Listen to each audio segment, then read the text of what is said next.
दोस्तों अस्सलाम वालेकुम। लर्न एंड अर्न के यूट्यूब चैनल में खुशामदीद। हमने अपनी पिछली वीडियोस में जिस टॉपिक को देखा था वो हमारी सीएसएस की ग्रिड प्रॉपर्टी की बेसिक प्रॉपर्टीज थी, जिसमें हमने डिफरेंट रोज एंड कॉलम्स को स्पैन किया था। तो आज की हमारी वीडियो का जो टॉपिक होगा वो हमारा होगा ऑटोफिट और मिन मैक्स फंक्शन। तो ये हमारा सीएसएस के ग्रिड की प्रॉपर्टीज के बीच में ही एक फंक्शन आता है, हम इसको इस वीडियो में देखेंगे। ये हमारे काफ़ी काफ़ी काम का फंक्शन है जो हमारे काफ़ी ज़्यादा काम आएगा, तो हम जल्दी से एक न्यू फाइल क्रिएट कर लेते हैं। और फाइल हमारी क्लास के नाम से होगी क्लास 43.html। एंटर एंटर करने के बाद हम बॉयलरप्लेट लगा लेते हैं। उसके बाद हम स्टाइल टैग के इंटरनल सीएसएस के लिए स्टाइल टैग को लगा लेते हैं। तो स्टाइल हमने लगा लिया और अब हम जाएंगे बॉडी टैग में।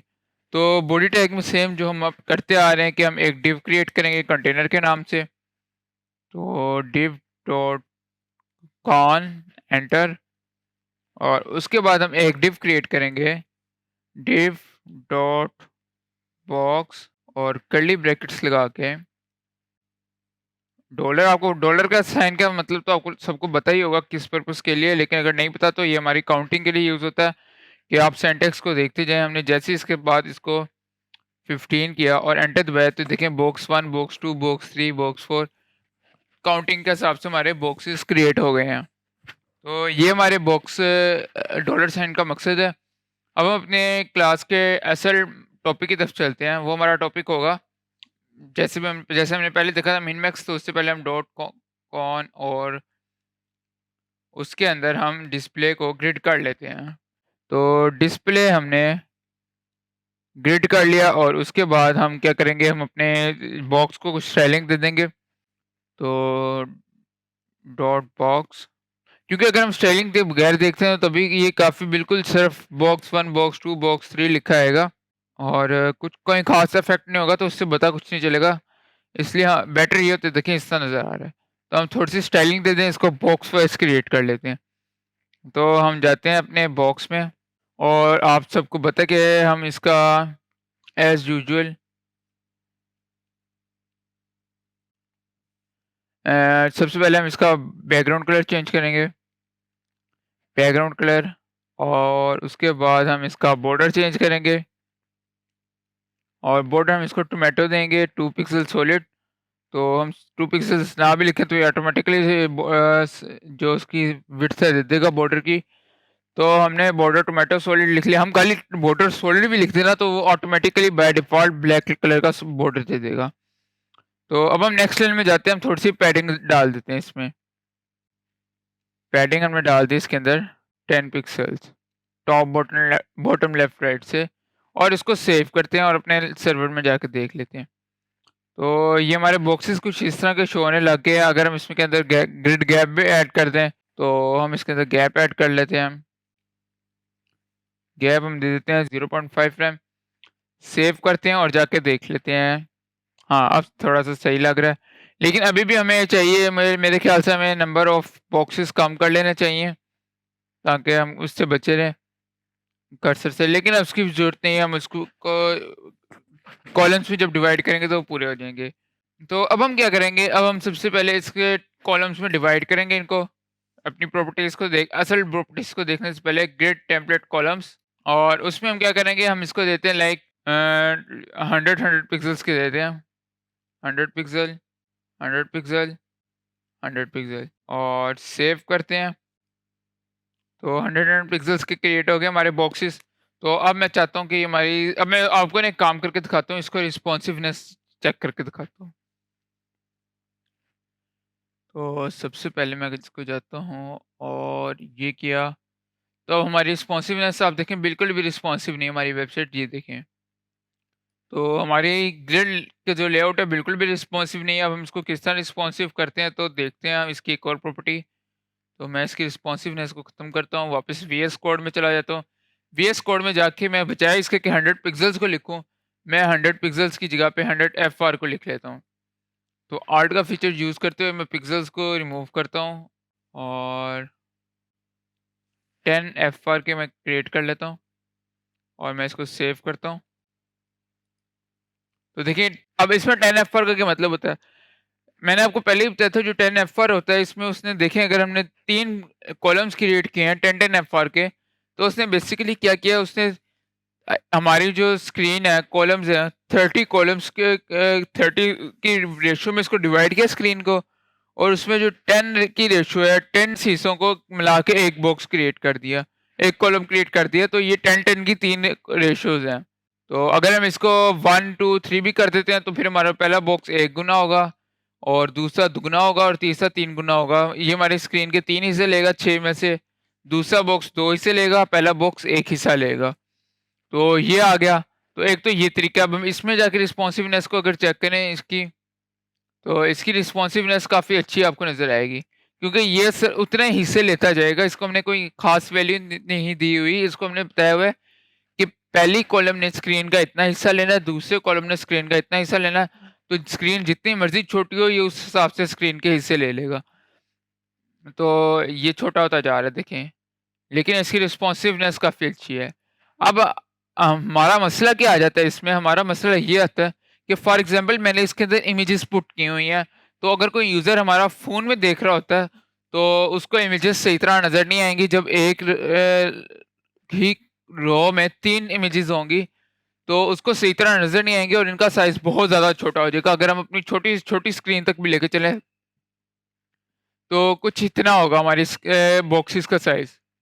तो मैं अब क्या चाहता हूँ, मैं बेसिकली चाहता हूँ कि जैसे-जैसे मेरी स्क्रीन का साइज़ छोटा हो, उससे हमारे जो नंबर ऑफ कॉलम्स हैं वो भी चेंज होते जाएँ। कि जब मेरी स्क्रीन का साइज़ बड़ा हो तब 3 कॉलम्स आएँ, जब मेरी स्क्रीन का साइज़ छोटा हो तब 2 कॉलम्स आएँ, जब और छोटा हो तो 1 कॉलम आ जाए। ताकि जो मेरा क्लाइंट आ रहा है, मेरा जो ट्रैफ़िक आ रही है, जो मेरा यूज़र आ रहा है मेरी वेबसाइट पे, जब वो उस चीज़ को देखे तो उसको देखने में आसानी हो, यूज़र फ्रेंडली वेबसाइट बने हमारी। तो उसके लिए मैं क्या करूँगा? उसके लिए बेसिकली मैं जाऊँगा अपने वीएस कोड में। तो मैं अपने वीएस कोड में जाऊँगा और मैं बजाय इसके 10 एफआर दूँ इनको, मैं इसको कमेंट आउट करता हूँ और उसके बाद जाके जीटीसी लिखूँगा, जीटीसी क्रिएट टेम्पलेट कॉलम और रिपीट। अब रिपीट के अंदर हम क्या वैल्यू लिखेंगे, हमने रिपीट लिखा, रिपीट के अंदर सबसे पहले हम इसको एक प्रॉपर्टी देंगे ऑटो फिट। ऑटो तो हम रिपीट में सबसे पहले जो वैल्यू दे रहे हैं वो हम ऑटो फिट की दे रहे हैं। ऑटो फिट के बाद हम किस चीज़ की वैल्यू देंगे, उसके बाद हम वैल्यू देंगे, इसे हम जाते हैं और उसके बाद हम ब्रैकेट लगाते हैं और इसके बाद हम साथ ही आगे लिख देते हैं मिन मैक्स। दूसरी प्रॉपर्टी हमारी है मिन मैक्स की। हम मिन कंटेंट भी लिख सकते हैं या मिन मैक्स लिख सकते हैं। तो मैंने मिन मैक्स लिखा। मिन मैक्स के अंदर हम क्या वैल्यू देंगे, हम सबसे पहले इसे कहते हैं कि 300 पिक्सल्स या फिर मैं किससे कहता हूँ 250 पिक्सल्स। और 250 पिक्सल्स के साथ साथ आपने दे देना है कि इसको 500 पिक्सल्स। अब अगर हम इसको सेव करके देखें और ब्राउज़र में जाएँ, अब हमारा ऑटो फिट हो गया कि हमारा देखें जैसे ही मैक्सिमम जो साइज़ हमारे बॉक्स का होगा वो 500 पिक्सल्स होगा। 500 पिक्सल से बड़ा हमारे बॉक्स का साइज़ नहीं हो सकता। देखें ये इसने जो हमारे 2 बॉक्सेस क्रिएट किए हुए हैं 500 पिक्सल्स के, 500 पिक्सल्स के। तो जैसे ही हम 1000 से पिक्सल से नीचे जाएँगे ना, तो साथ ही ये एक बॉक्स हो जाएगा। ये ऑटो फिट हो गया है एक बॉक्स में। तो ये अब एक बॉक्स रहेगा।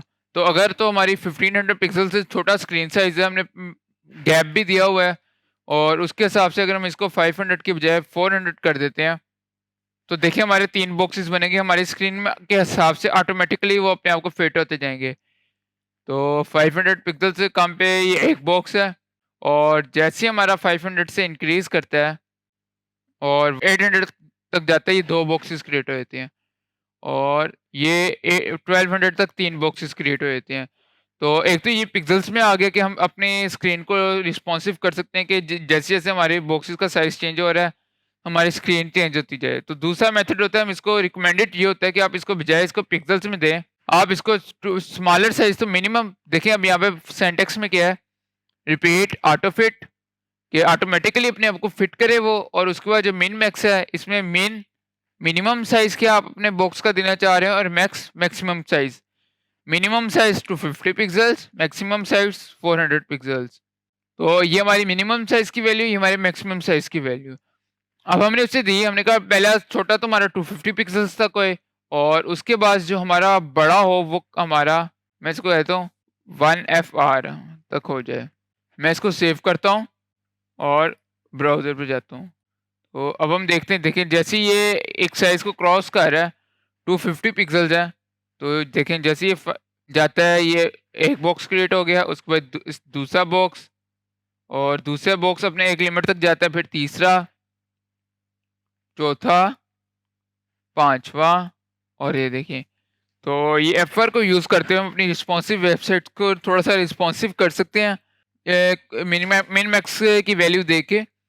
तो ये तो हमारा मिन मैक्स हो गया और ऑटो फिट की वैल्यू होगी, और उसके अलावा हम इसके साथ मिनिमम कंटेंट और मैक्सिमम कंटेंट को भी देख सकते हैं अगर देखें तो। और उसके साथ साथ हमारा ये है कि एक तो अब सवाल आता है कि हम मिन मैक्स को यूज़ करें, फ्लोट को यूज़ करें, फ्लेक्स बॉक्स को यूज़ करें, या हम ग्रिड को यूज़ करें। तो बेसिकली ये सवाल आपका सही है, आप किसी भी चीज़ को यूज़ कर सकते हैं, डिपेंड अपॉन, एक बार फिर के depend upon what you need, और आप किस चीज़ को यूज़ करते हुए अपने आप को कंफर्टेबल फील करते हैं। आप तीनों से वेबसाइट का लेआउट डिज़ाइन कर सकते हैं, फ्लोट के थ्रू भी, फ्लेक्स के थ्रू भी, और उसके साथ-साथ अपना ग्रिड के थ्रू भी।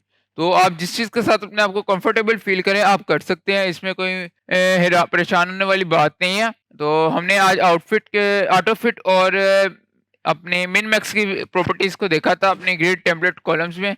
तो दोस्तों, हमने टेम्पलेट कॉलम्स को देखा, हमने देखा कौन सी चीज़ को बेटर है हमें यूज़ करें, फ्लोट, फ्लेक्स और ग्रिड में से। और जो बेसिक टॉपिक था वो हमारा ऑटो फिट का और उसकी प्रॉपर्टीज़ का था कि ऑटो फिट क्या होता है, और हमारा साथ साथ दूसरा वो जो हमारा मिन मैक्स होता है वो क्या होता है। तो हमारी आज की वीडियो का टॉपिक ये था। मैं उम्मीद करता हूँ आपको ये समझ आए होंगे। तो आज के लिए इतना ही। खुदा हाफिज़।